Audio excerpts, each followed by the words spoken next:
হামিদা ওয়া মুসাল্লিয়া ওয়া মুসাল্লিমা আম্মা বা'দ। ইসলামী শরীয়তের অনেক গুরুত্বপূর্ণ বিধিবিধান এমন রয়েছে যে ব্যাপারে কোরআনে মৌলিক নির্দেশনা থাকলেও অথবা পরোক্ষভাবে বর্ণনা থাকলেও এর বিস্তারিত বিবরণ আমাদেরকে হাদিস থেকে জেনে নিতে হয়। তো এমনই একটি বিষয় হচ্ছে সাদাকাতুল ফিতির। প্রথমে আমরা কোরআন থেকে জেনে নিব সাদাকাতুল ফিতির সম্পর্কে। আল্লাহ তাআলা সূরা তাওবার 102 নং আয়াতে বলেন, খুয মিন আমওয়ালিহিম সাদাকাতান তুতাহহিরুহুম ওয়া তুযাক্কিহিম বিহা ওয়া সাল্লি আলাইহিম। রাসূল সাল্লাল্লাহু আলাইহি সাল্লামকে নির্দেশনা দেন যে আপনি সাদাকা উসুল করুন মানুষদের থেকে, কারণ তা মানুষের ধন সম্পদ এবং তাদের আত্মাকে পবিত্র করবে। তো এই হলো কোরআনে কারিমে সাদাকাতুল ফিতর সম্পর্কে পরোক্ষ একটি বর্ণনা।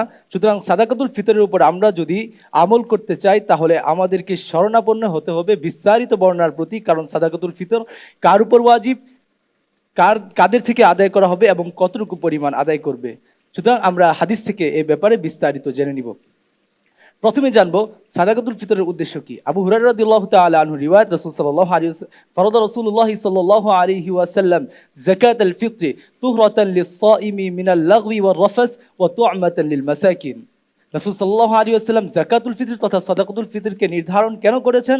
কারণ রোজাদারের অনর্থক কার্যাবলী এবং পাপ পঙ্কিলতা থেকে তাকে পবিত্র করার জন্য এবং অসহায় নিঃস্ব দরিদ্রদের আহার জোগানোর জন্য।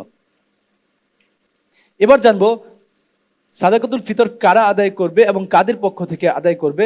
রাসূল সাল্লাল্লাহু আলাইহি ওয়াসাল্লাম মক্কার অলিতে গলিতে ঘোষণা দেওয়ার জন্য একজন ঘোষক নির্ধারণ করে দেন এবং তাকে নির্দেশনা দেন এই ঘোষণাগুলি দেওয়ার জন্য। রাসূল সাল্লাল্লাহু আলাইহি ওয়াসাল্লামের নির্দেশনা হলো, আলা ইন্না সাদাকাতাল ফিত্রি ওয়াজিবাতুন আলা কুল্লি মুসলিম যাকারিন আও উনসা হুররিন আও আবদিন সগীরিন আও কাবীরিন। সাদাকাতুল ফিতর ওয়াজিব হলো প্রত্যেক সামর্থ্যবান মুসলিমের উপর, সে আদায় করবে পুরুষ, নারী, স্বাধীন, গোলাম, ছোট বড় সকলের পক্ষ থেকেই।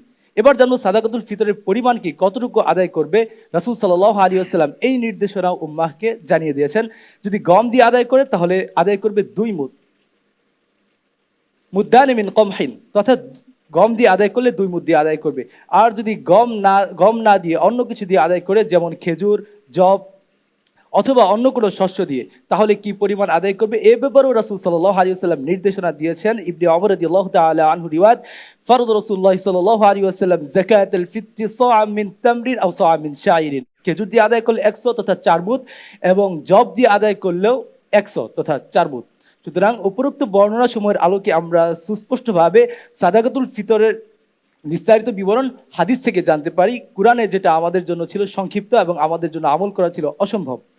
তাই উপরোক্ত রিওয়ায়াতের আলোকে সুস্পষ্টভাবে আমাদের কাছে প্রমাণিত হয় যে হাদিস হলো কোরআনের পরিপূরক। হাদিসকে বাদ দিয়ে যথাযথভাবে কোরআন অনুধাবন করা সম্ভব নয়, কোরআনে বর্ণিত বিধিবিধান সমূহের আমলী রূপরেখা জানাও সম্ভব নয় এবং পূর্ণাঙ্গ ইসলামী শরীয়তের কল্পনা করাও সম্ভব নয়। আল্লাহ তাআলা আমাদেরকে কোরআন এবং সুন্নাহ অনুযায়ী নিজেদের জীবনকে গঠন করার তৌফিক দান করুন। আমিন। ওয়া আখিরু দাওয়ানা আলহামদুলিল্লাহি রাব্বিল আলামিন। حدثنا حدثنا حدثنا حدثنا حدثنا